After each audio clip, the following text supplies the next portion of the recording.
בממ"ד, 20 שעות של נשימה אחת ארוכה. מאז שנולדתי סבלתי מאסתמה. בממ"ד מתגבר הסבל. כל דקה בממ"ד נמתחת כמו גומי, ואני חש כל נשימה כאילו היא מבחן חיים עבורי. 20 שעות של נשימה אחת. בממ"ד הזמן לא זורם, הזמן עומד. עשן מתחיל לחדור מהחלון האטום למחצה. מה נשרף שם? אני מודאג.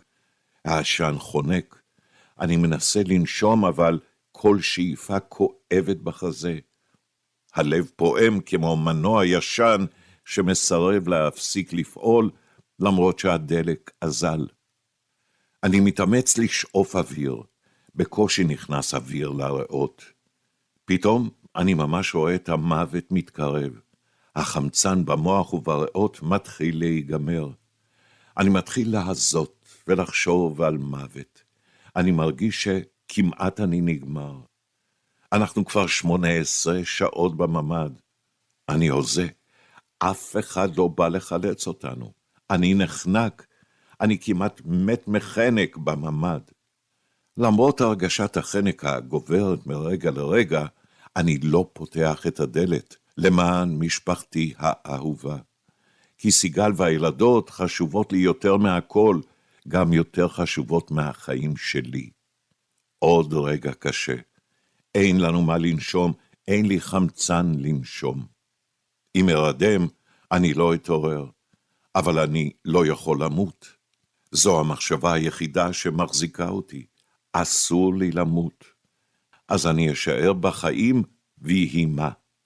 אחזיק מעמד עד הנשימה האחרונה. לא אמות כשסיגל והבנות שלי ישנות לידי.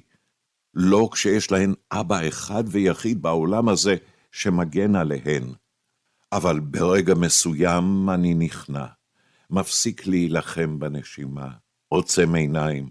אומר לעצמי, תרדם, תרגיע את הדופק. אל תלחץ, רק תשרוד. כשאני פוקח עיניים שוב, העולם עדיין שם. זה הניצחון הראשון שלי. היום נמשך ונמשך כמו נצח. כל דקה משמעותית. ב8 בערב נפסק החשמל. אנחנו יושבים בחושך המוחלט. זה ממש מפחיד. הערב כבר עבר. 2:30 בלילה. שומעים קולות. מריחים שריפה. פתאום בחושך אנחנו שומעים דפיקות בדלת. הלב קופא.